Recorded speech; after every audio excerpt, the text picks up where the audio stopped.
the Marriage Workshop. Today, I want to give over some of my secrets that I use in my coaching sessions with my clients. Yes, we do the energy work, but there's also a little recipe that I use that I find works amazing when all else fails. I think of it more as being a solutionist, where I come to solve your problem than to discuss what is going on. I'm not really coaching them that much how to deal with things, especially when it comes to triggers. The majority of my sessions are just clearing endless triggers and stressors and false alarms that seem to infect this marriage during the last few days. I show compassion for their struggles, and honestly, people love to be cleared this way because they often see a ray of hope by the end of the session, and they often feel calmer in an otherwise dead and painful situation. People ask me about, well, what about free will? What about bad mitos? And I say, I don't take away your free will, and I can't fix bad mitos, but I can deactivate the triggers that make them worse. That's amazing to be able to do that for people. This week, we're covering some of the tools and skills that I use in my coaching piece of working with clients. And part of it comes from my upcoming book, which I hope to finish someday, called Challahs and Challahs, Recipes for a Yummy Marriage. And some of the chapters we're going to be discussing is turning on the flame, whether it's Gan Eden or it's Gehenna. Which is your choice? Non-kosher ingredients, how to mess up your marriage. Searching for bugs. That's energy therapy and getting rid of the triggers. Measuring cups and spoons, which are boundaries and needs. Cleaning up the mess, conflicts in communication.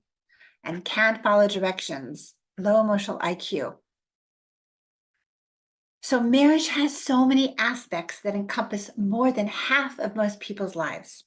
Sometimes it's with the same spouse, and often it's with a couple different ones over a period of time, or sometimes people just resolve to being alone for the rest of their life. Marriage can be a source of joy and pleasure, or misery and pain, love and peace, or abuse and destruction. You can bring out the best of each other, even at the worst of times, if you can learn to become each other's cheerleader. Or it turns into a blame game and smashing the other with constant nitpicking and criticism. People are rushing to rabbis to get divorced faster than ever, to trade in the old spouse for something new. Something is clearly wrong with our Jewish business model of marriage. I see women running away from their husbands after many years, sometimes after just a few months. I can't deal with this man. This is not what I signed up for. I don't know what's going on here. And it's unfortunately what's going on is the men are not being trained how to show up in marriage. I really don't know what they're being taught, but they're definitely, for the most case, not being taught what needs to be taught, how to show up for your wife in the way that women need. And you can't save every marriage because some fundamental ingredients are missing in some people that make them not marriage material, especially if they were spoiled as a child and feel entitled to everything. They have no motivation to change. They just want to blame.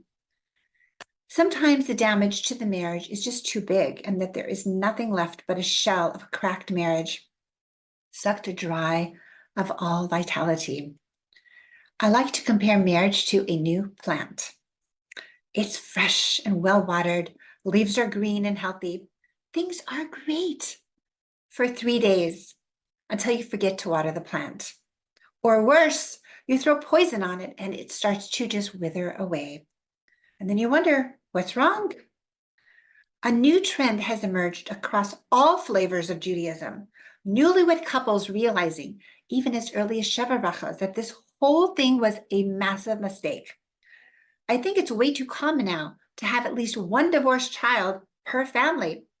This was not heard of a few decades ago.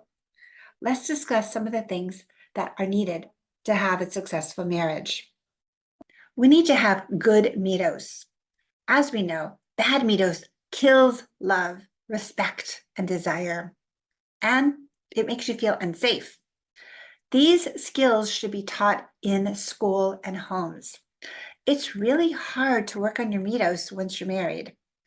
You become a victim of your bad middos, and you inflict them on everybody else while you're triggered and enraged, while everything's coming your way. I don't know many places that teach how to work on your middos. It's just this vague concept that is not really understood, especially when you grow up with bad middos as a norm in your home. The second thing I find important is to have grit and determination to make this marriage work, no matter what, going out of your comfort zone. Besides having bad middos, many people also suffer from being super lazy, and they take the easiest path to comfort. They never had to put up with anything in their life, any slight discomfort. And so they thought their spouse was just an extension of their childhood. And this is how it's going to go. I'm just going to be happy and comfortable. And the second any drop of effort is required, they check out. The third one I find is the art to clear you and your spouse's energy baggage and triggers. This is crucial. This is what we're covering today.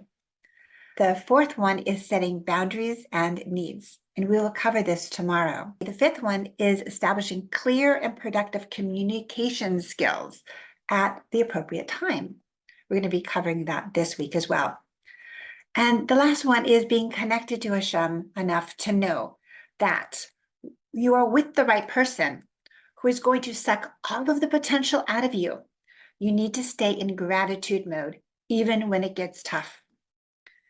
And it's also important to understand each other from a cheerleader's perspective with compassion and not be their critic.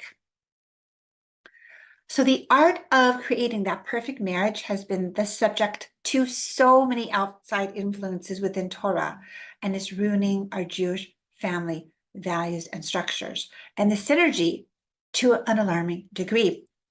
The results are obvious. The intense feelings of rejection and overwhelming hopelessness. The ongoing dysfunctional family often does not end well just with the divorce. It carries on with the children as well. This trend is leaving a growing number of Jewish singles who are just hesitant about getting married, and understandably. Most of us are so busy keeping up with the neighbors and the career and the house and the learning seder and the education, Shabbat and Yom the holidays, and all the simchas, Baruch Hashem. But yet, do we invest that same time and energy into a meaningful marriage? Which, by the way, we're going to take with us to Olam Haba. Many intact marriages are running on this hamster wheel, just going round and round and round in circles. When is there opportunity to have a deep, soulful connection between us? And even if you desire that, your spouse may be totally checked out like an emotional zombie because so many of our ancestors endured the torment and persecution, and the brain registered, it's too painful to feel. So the DNA response to the first trigger is to shut down the emotional circuits. The good news is that we can repair these, and we can reconnect them using our program tools. Instead of meaningful marriages, too many spouses experience deep loneliness and disappointment. Some even might resolve to be just friends and roommates. And many couples I found are not even on talking terms when they come to me, and yet they share the same bedroom space. And they might even use their children to send messages to each other. My question is, how do you expect to send your child into a successful marriage, seeing this complete dysfunction as normal? Let's just wait until they're married off, and then we'll get divorced, right? Nobody will know. But many of those kids are back home divorced before the wedding has even been finished paying off yet. And I see this a lot, unfortunately. I've had many women tell me, I wish my husband would just die. I can't divorce him, but I wish he would just die. That's how much pain they're in from this relationship. So how do I get to this ideal marriage, you might ask? Talking about it? We've talked about it ad nauseum. I'm done talking. Therapy? We're out of words, and we've told this story way too many times. We're done talking. Maybe we should separate. Well, we're still not sure whether we're more miserable together or apart. Plus, I got kids to marry off. No one will want to marry into my family if we're divorced. A vacation? We did that, and we just fought the whole time. Plus, somehow this marriage is just missing that sparking excitement that makes it all worth it. He's boring, as I get an excuse. We have these combative marriage partners that seem to be playing out their childhood struggles every time they get triggered by their spouse. They're always on alert to survive a perceived threat of danger, and they harbor unresolved traumas that have little access to non-judgmental objective thought. They are ready and willing to go right into fight, flight, and freeze shutdown mode just to feel safe. When the threat is real, this survival instinct can be life-saving, but devastating to a functional marriage. Smartphones are way smarter than both spouses combined, and if left unchecked and proper boundaries put around it, it will hijack all of the owner's attention as an easy escape from this miserable marriage. Often, this subtly but profoundly crushes any hope of marital bliss or connection, and too often resulting in misery. If you can establish firm boundaries in the bedroom that from this time to that time, this is our holy space, it's a phone-free zone. Use that time together with nightly laser-focused talking with TLC sprinkled all around. Okay, so the point is, ask any Torah-learned Jew about humans' purpose in the world, and the answer would likely be to become refined in our middos, our character traits, to become godly. A wonderful theoretical goal. But how do we do that? How do we get there? Let's learn Musar. Amazing. But learning Musar without practice is like trying to learn to play a keyboard without an instrument to practice on. It's just all in the brain. It's all cerebral. Oh, don't worry. Hashem has divined a system called marriage, where each soul will attract people and experiences that will force you to work on your middos. And they will re-trigger those early or past lifetime traumas in an attempt to fix that negative energy loop. Bad middos in others will likely trigger us if we possess those same bad middos that are entangled with traumatic events. It will slowly ruin your marriage and any trust, love, if you are not hypervigilant with what is going on. You may even blame your spouse for him doing this to you.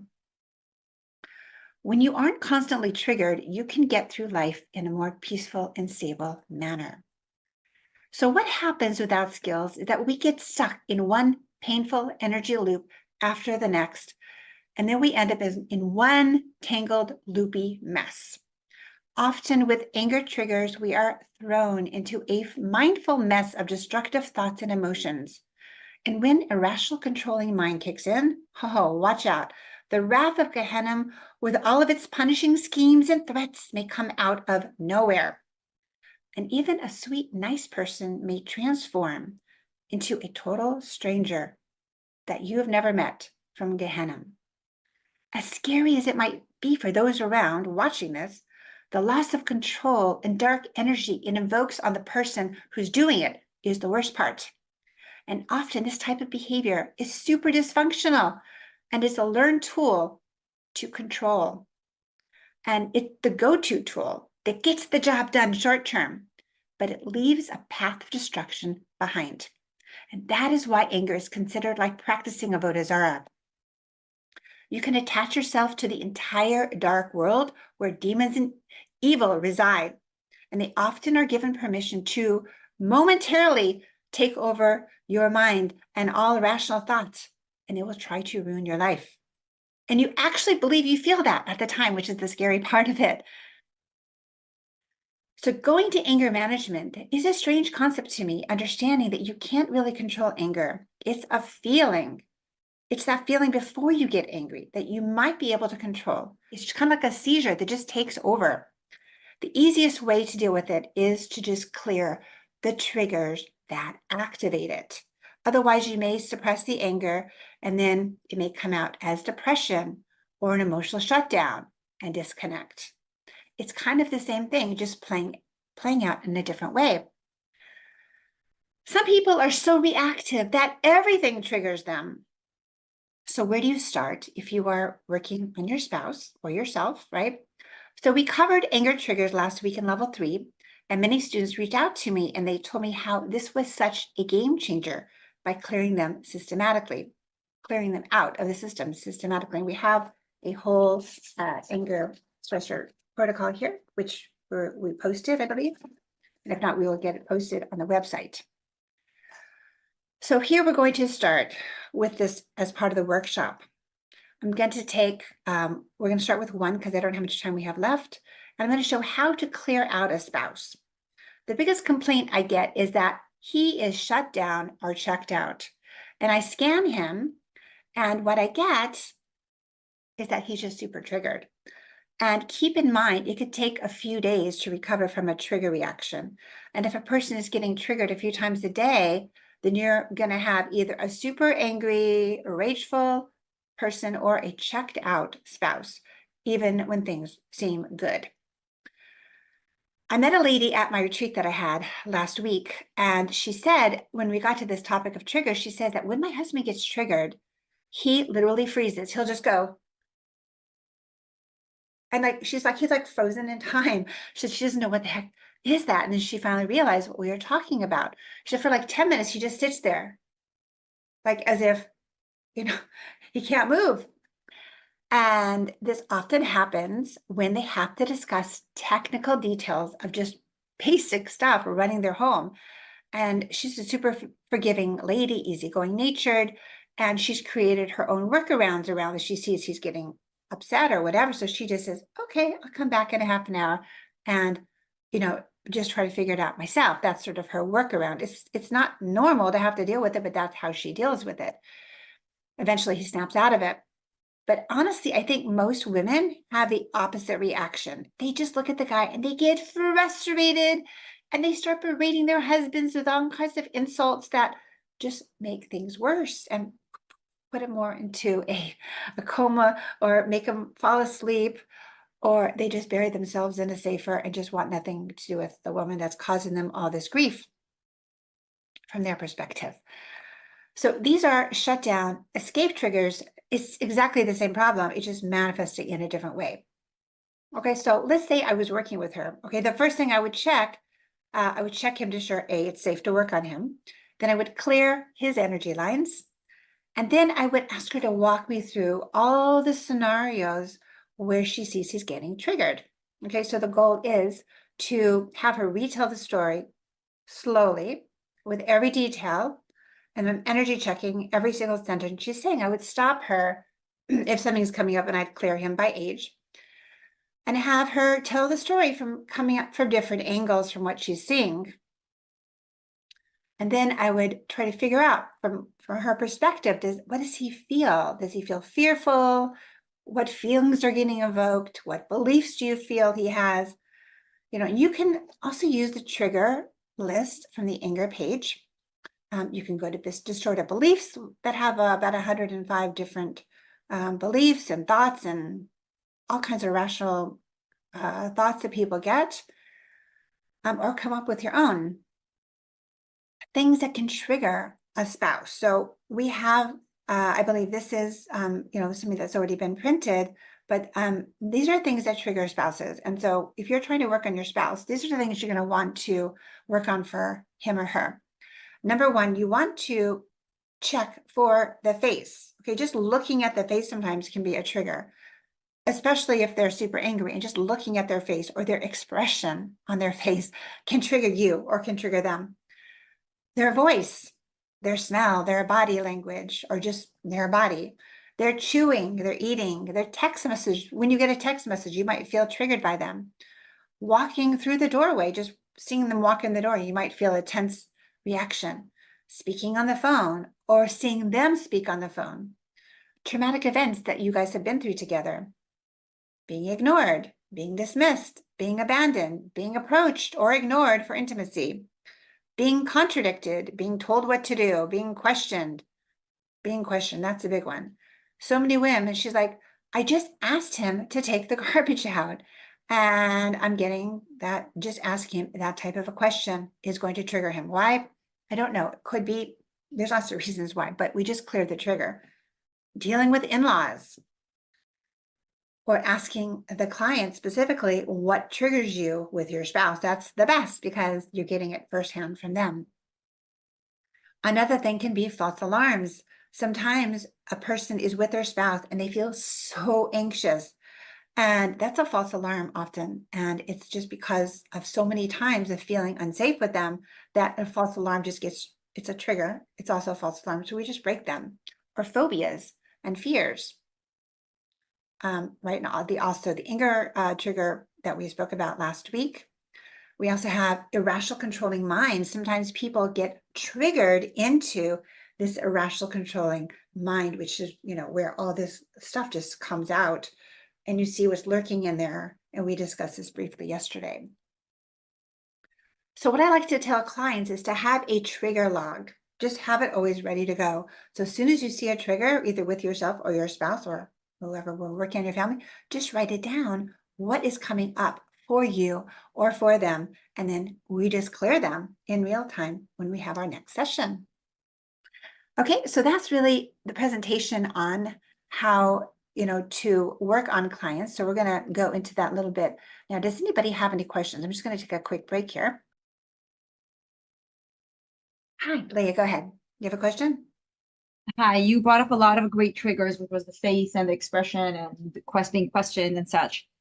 Is there any place in the book that you have those things, or you were just taking them out of your mouth and I was just writing them down? Is that written Oh, anywhere, like possible yeah, triggers to look yeah. out for in a marriage? Yeah, Where? it's in the marriage overview class. It's the download document that we go through. It's about 28 different things to check for in a marriage. When people come to me, I use that as my checklist to see what's going on in their marriage. Okay, great. Thank you. You're welcome. Okay, Shani, go ahead. Hi, it's number 14 on that list, what Leigh was just asking. But I wanted to ask you, in terms of this idea of, let's say, a spouse, let's say, shutting down, like getting frozen. So that could be, it could be from a trigger, and they may not realize. Is it correct to say sometimes that can happen from them being triggered? But Absolutely. but they may not realize. But if they, okay, Yeah. let's say a spouse has a low emotional EIQ, they may not be able to identify it as such. But so then it might be the job of the other spouse to try to say, oh, like when I do this or like whatever, he's frozen. Well, let me just say the following. You're right. They're not aware of it. They're completely not aware of it. And if you point it out to them, they'll get upset with you. That's why, in my opinion, to know how to do this is not optional if you're going to survive with a person that has this issue, because you just need to clear it on them. You don't need to discuss it with them. Okay, I've spoken Right. about my situation multiple times with my own spouse, that his natural reaction is he just shuts down. And it's got nothing to do with anything that I even did wrong. It just reacting to whatever. And I can tell when he shut down. I can totally tell. I used to approach him on it and it would not go well. Now I just find out, okay, what age is he triggered by? I just clear him. And then I go up to him and smile, sit down next to him and go, hi, sweetie, how are you? Can I have a hug or whatever, however you want to re-engage in that person. And like as magic, it's over, like as if it never happened. If I were to try to have a conversation with him, like I used to in the olden days, say, you seem like you're upset with me. Oh, why is everything judged? Why is there a problem with everything? I'm just like, well, because there is a problem, you know what I'm saying? So that's why sometimes to try to discuss triggers is even more triggering. It doesn't go well for people. Right. And No, so that's what I'm just clarifying here is that, like, you're saying that when you're starting to, let's say, work with a couple, part of what you do is you'll start going through and asking them what the triggers are. But But it's Exactly. just I'm just putting out there that sometimes they may not know, and we might need the other spouse, let's say, to tell us. Or if we're working on our own marriage, we can't necessarily ask our spouse what's triggering you. We just have to start like kind of looking at it's a new way of looking at their behavior and say, oh, they're shutting down now. Let me Correct. just clear away that trigger. Okay. Thank you. Exactly. That's why this is so powerful, and it's not even bad meatos. They're not even aware that they're shutting down because it happens on a subconscious level. Okay. And it's very nice because it gives us another option. Instead of getting upset with them, we can just say, okay, pause. They just got Yeah, triggered. Let me clear it and then move on. It's a very nice model. definitely. Okay. So just give me 1 second because I'm recording this, I want to stop the recording here because if I make it too big, I cannot post it. Hold on, because since the first part didn't come out. Okay, so this is part 2 of the marriage course. So we're now taking questions. I'm going to go to Margarita. Go ahead.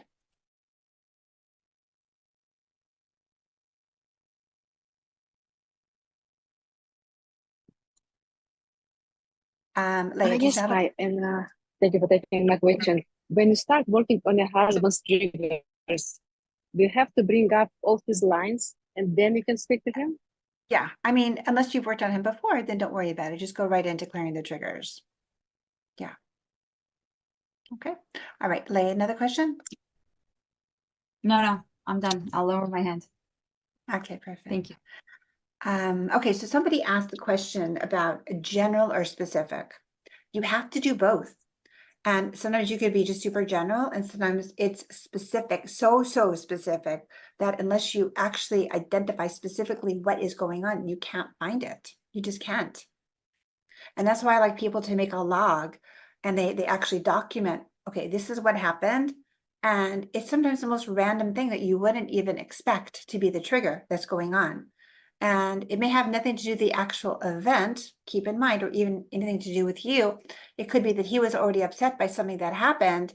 And then you just invoked a reaction to maybe his reaction, or you're commenting about whatever's going on or not doing, and that can invoke a trigger on him. So that's why I like to just go through from A to Z all the things that went down in that conversation. For people that are super triggered, I tell them just have a recording device going in your home 24/7 with everyone's knowledge in the family. And every couple hours, you just press clear, erase, clear, erase, clear, erase as you're going. Because if nothing happened, then nothing happened. But if it did happen, you have it recorded. And then we can go back and we can actually figure out what is going on there. Yes, so we do have to bring up the lines when we're working on our husband. I think I mentioned that before we start, unless you worked on him recently, you could just check, are his lines good, and that's it, just move on. Okay, so we are a little bit out of time, but okay, Pearl, go ahead, one more question. Okay, I'm sorry. So the person that's being triggered takes no responsibility? All we have to do is clear him or Correct. her. Correct. Because it's like them having a seizure, honestly, or it's like them having a really bad reaction to food poisoning. It's happening out of their awareness. They're not aware of it. And that's the problem with triggers. If you go to therapy and try to talk about this, it usually just creates more of a trigger scenario where they just walk out feeling completely doomed and hopeless because they didn't get to first base. That's why I don't talk to couples when I first meet them. I first clear all this out as much as I can before I even attempt to talk with them, because it just does not go well. Don't think that, they're going to go from therapist to therapist to therapist and paying the top dollar and then come to you and it's going to be any differently unless you've cleared all their garbage and their triggers. And I generally will meet with one spouse first, the one that's not triggered so much.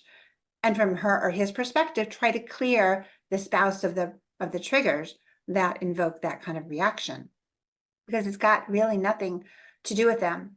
And for you to try to make them take responsibility for having such a bad trigger reaction is just not going to go well.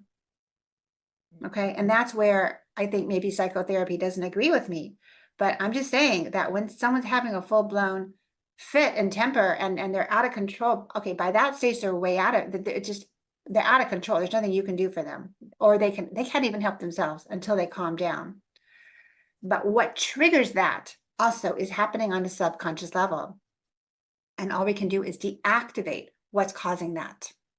This is a radical approach to therapy, and I know that, but it works. It really works. And this is why we're able to save so many marriages where other people have just failed going to marriage therapy. Okay, so I'm going to take, I believe, Eliza Bachner is on the phone. Hi. Okay, so last week we worked together on clearing all your anger triggers. And for people that watch that video, that's you that we're clearing, okay? And it's kind of boring, but people wanted specifically how to do it. I'm not going into how to do it right now because you know how to do that. So I'm going to tell you, anger triggers, when we clear general, is very general. But you might have specific anger triggers that we didn't clear related to your husband, okay? So I don't know if you have this page, but I suggest that you do. And I'm just going to quickly tell you, and it's being recorded so you can just go and do it. I'm not going to have time because we're really late, but I'm going to tell you which anger triggers are coming up for you regarding your husband specifically, okay? And it's different. Okay. General anger triggers, you might get angry if anybody does this, but specifically related to your husband, this is what's coming up, okay? Okay, so I'm looking at column 1. Okay, let me just maybe share my screen now so I could just so people can see what I'm looking at. All right, so this is the document that I'm looking at, okay? And then when I'm just checking to see which one of these apply to her and her husband specifically, okay?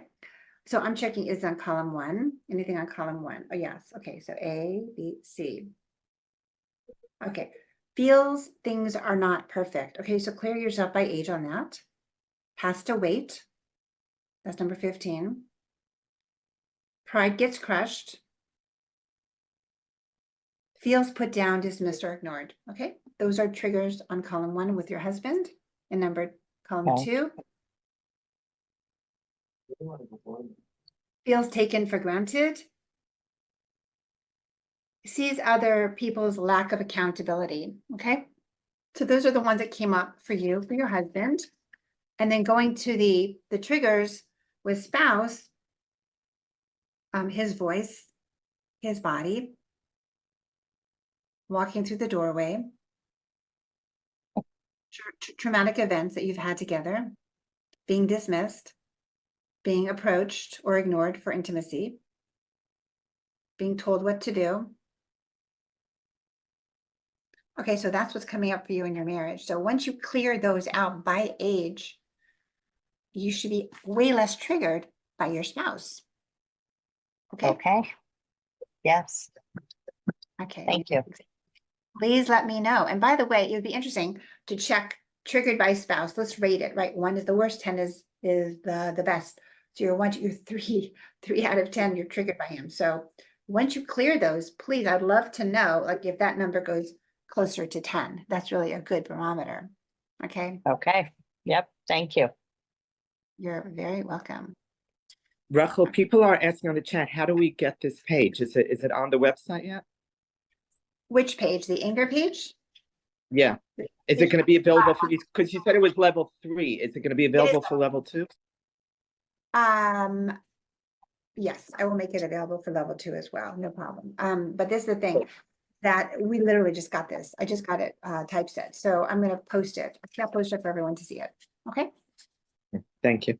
And then the other one, which has, you know, all the triggers with spouse, that is on that list of the marriage overview, which has all the different scenarios that this plays out. Okay. All righty. So we're really out of time. Leah, do you have any questions? Yes, No? just 2 things. First of all, if I may say, I know your time is precious, but the information you're giving us is so fantastic that I'm wondering if you could dedicate 45 minutes per day this week, simply because it's just so detailed and wonderful. And I think that everyone's going to appreciate not you have the pressure 30 minutes. That's one thing. The second thing is, if clearing triggers is just a temporary thing, when we see the same pattern reoccurring, you don't want to keep clearing a trigger. You need to go deeper. Like, does that make sense? Well, no, once you deactivate a trigger, it's gone. Unless there's more Oh, of the trigger. It doesn't come back. It just deactivates it. Now, say you have 10 triggers with the exact same issue. If you keep clearing them, they're not coming back. It's just that you haven't accessed all of them. That's the only thing. Once you've deactivated it, it's over. It's over. The person's not like going to. like you said before, like you said before, oh, you cleared it, but you didn't clear it with your husband. So everything, just an extra word is a whole new list of triggers, right? Yes, and that's why triggers are so detailed. They're so specific. And even last week, or sorry, and even yesterday, we are going into irrational controlling mind, which is going to be the next version of our anger protocol, because anger protocol is really just a compilation of so many different protocols, which is why it's really a level 3 class. But the thing is, irrational controlling mind, unless you open it up and unpack it, you suddenly find all these triggers within the irrational controlling mind that do not come up. And then the person becomes like a complete loony too. And you're like, well, what the heck happened here? And then when they calm down, they actually have no memory of even doing what they did. They'll deny that they even did it. It's really kind of wild that Hashem created a system like this, but I see the patterns that go on, and I've been studying this for years. And you say, well, we have to hold them accountable for their actions. It's true to a certain extent. But if a kid watched his father go ballistic every time he got mad, and he was traumatized from that, and then he goes into his own marriage with using that tool as his go-to tool for when things don't go his way to try to control the situation, where does this guy even start? Yes, it is, part of it is, understanding his behaviors, but we have to first calm everything down and deactivate all this stuff that's floating in the background. Then we have a chance to give this guy a chance. Okay. All right. So that's it Rachel, for can I I have stop one you? quick question. Okay, sorry, go Sorry, ahead. one quick question. We're clearing, this is clearing our triggers towards our husband. Do we do the same thing now in reverse? Our Correct. husband's triggers towards us. Correct. Yeah. In fact, when people play back, things that have happened, arguments they got into, I will do it 2 times. I'll do it from the husband's perspective, listening to the audio, and I'll listen, I'll stop it, I'll clear by age. Okay, play, clear, clear, clear, clear, clear, clear, clear, clear, clear. And then I'll start over from the wife's perspective. And often they're being triggered by different things that's going on in that. That's why I love people that have issues. Record your conversations. They are gold in information. They really are. Because, when you're going through it, you won't remember to turn the recording on, and you don't know at any moment when that's going to happen. So if you have it going, again, we're not hiding anything. Everyone knows we have a recording device going in the house for whatever the reason, just because we have it going. And then we can play it back in therapy to deactivate the triggers. It's really magical. Okay. Rachel, I have a basic question. You mentioned Sure. that we have to count them. Like, let's say we could clear the looks, the voice, the chewing, but could there be more than one for each one? Absolutely. So when you Yes. have your list, you count how many triggers for each category? You can do that. But what I generally do is I will clear by age, right? Because, you might have several on each age. And then I start again and I just swipe the whole timeline to make sure I didn't miss anything. Now, it doesn't mean there's not more buried under something else that you don't have access to. That's why it can come up again, but it doesn't mean that it's coming back. It just means there's more. Okay. And I always promise people, I say, I promise you it's going to get better. And I can give 100% promise at this stage. Things do calm down eventually. It just, while you're going through it, you feel there's no end. There is going to be an end once we clear them all out. Okay. That's the good news. Okay, everybody, have a beautiful day.